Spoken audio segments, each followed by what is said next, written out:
हरे कृष्णा। तो आज हमारा अध्याय है अध्याय 6, जिसका नाम है उपाधियों एवं समस्याओं के पार। तो इस अध्याय का जो प्रारंभ है, श्रील प्रभुपाद लिख रहे हैं कि जो भक्ति है वो चैतन्य महाप्रभु की कृपा से सुलभ हो गई है, वैसे बहुत दुर्लभ है। जैसा भगवद गीता में भी लिखा है, मनुष्याणाम सहस्रेषु कश्चित् यदि यतति सिद्धये। और लेकिन चैतन्य महाप्रभु की ऐसी कृपा है कि ये जो भक्ति है सभी जीवों के लिए सुलभ हो गई है। लेकिन हम पिछले अध्यायों में कर चुके हैं कि इतनी सुलभ होने पर भी जो सौभाग्यवान है वही इस भक्ति को स्वीकार कर सकता है। और ये सारा जो दोष है, कौन स्वीकार कर रहा है कौन नहीं कर रहा, सभ्यता का दोष है। और क्योंकि आज की जो सभ्यता है, श्रील प्रभुपाद कह रहे हैं कि पाश्विक सभ्यता है। क्यों?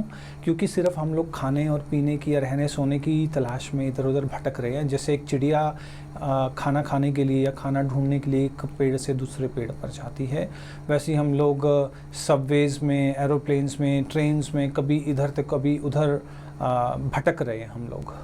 और ये पाश्विक सभ्यता है, यहाँ से कुछ इस ऐसी सभ्यता से कुछ मिलने वाला है नहीं है। और वास्तविक सभ्यता क्या है? श्रील प्रभुपाद कह रहे वास्तविक सभ्यता शुरू होती है भगवान को जानने के प्रयास से। और इससे कोई फ़र्क नहीं पड़ता कि कोई हिंदू धर्म में है, मुस्लिम है या ईसाई है। जहाँ भी भगवान से प्रेम करना सिखाया जा रहा है या भगवान को जानने का प्रयास किया जा रहा है, वो जो मार्ग है, वो जो सभ्यता है, वो सही है। ये कोई कन्वर्जन नहीं है। हाँ, अगर आपको कृष्ण भावनामृत में ये चीज़ सिखाई जा रही है तो आपको बेझिझक सीखना चाहिए। ये नहीं सोचना चाहिए कि हम इनके पास क्यों जाएं। और श्रील प्रभुपाद कह भी रहे हैं कि अगर दूसरे के पास अच्छी विधि है तो जाके ले लो उससे। जैसे अमृत अगर किसी गंदे पात्र में पड़ा हो तो अमृत ले लेना चाहिए, उस विष का या उस गंदे पात्र का ध्यान नहीं देना चाहिए। या जैसे सोना अगर नाली के बीच में पड़ा हो तो हम लोग धो के उठा ही लेंगे, उसके बाद धो के उसको यूज़ कर लेंगे।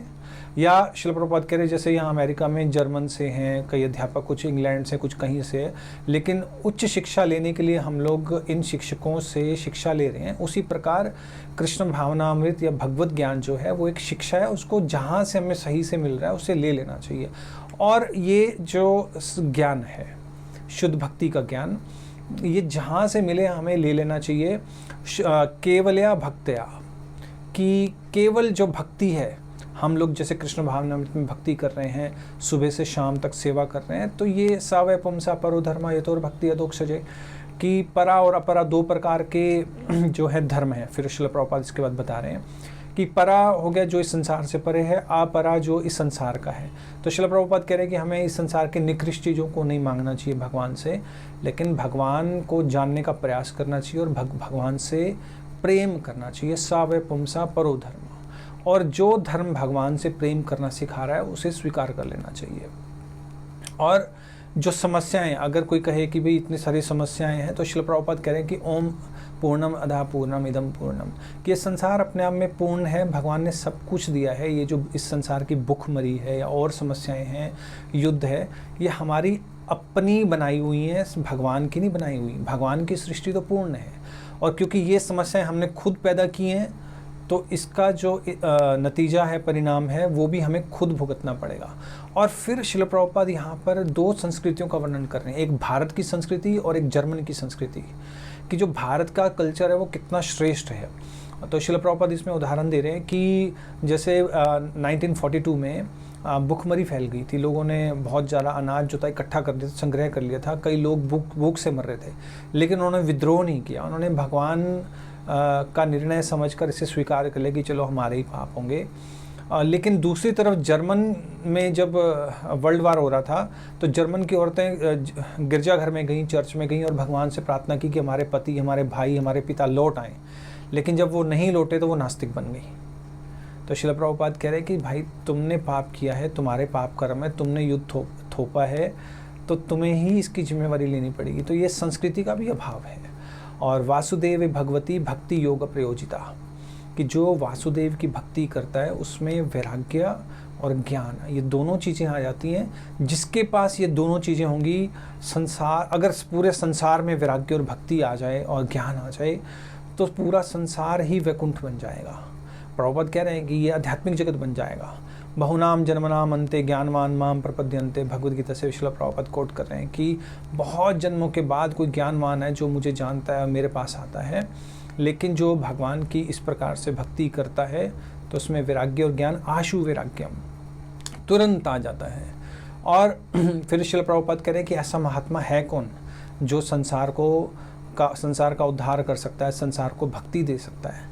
तो इसके महात्मा की डेफिनेशन देने से पहले श्रील प्रभुपाद दुरात्मा के बारे में बता रहे हैं कि दुरात्मा जो है वो कौन है, जो भगवान से तदाकार या भगवान में लीन होना चाहता है, वो दुराचारी है या दुरात्मा है, क्योंकि वो भगवान से ईर्ष्या करता है, क्योंकि वो संसार के सुख भोग नहीं पाया अच्छी तरह से और क्या संसार को भी नहीं बना सकता, तो उसको लग रहा है कि मैं ही भगवान बन जाता हूँ। तो ये भगवान से उसकी ईर्ष्या है और भगवान ऐसे ईर्ष्यालु को जो है नरक में डाल देते हैं, क्योंकि श्रील प्रभुपाद कह रहे हैं भगवान तो भगवान है, भगवान कोई नहीं बन सकता। भगवान विष्णु से असंख्य ब्रह्मांड आ रहे हैं, उनके जो पोर हैं त्वचा के, वहीं से हजारों हजारों लाखों करोड़ों संख्या में ब्रह्मांड प्रकट हो रहे हैं। इवन जब भगवान कृष्ण भी इस धरती पर आए थे तो उन्होंने भी अलौकिक और बहुत ही अद्भुत कार्य किए थे, जैसे उन्होंने गोवर्धन पर्वत उठाया, पूतना का वध किया। तो श्रील प्रभुपाद कह रहे भगवान कोई साधारण नहीं है। भगवान ने इवन जब मुख खोला था तो उसमें यशोदा देवी को ब्रह्मांड दिखाई दिया था। और भगवान को तर्क और वितर्क से नहीं समझा जा सकता। अगर भगवान को जानना है तो हमें कृष्ण भावना भावित होना पड़ेगा, और उसमें सिर्फ सोचना नहीं है, सेवा भी करनी पड़ेगी। तो ये जो था अध्याय 6 था। Thank you very much. Hare Krishna. Srila Prabhupada की जय।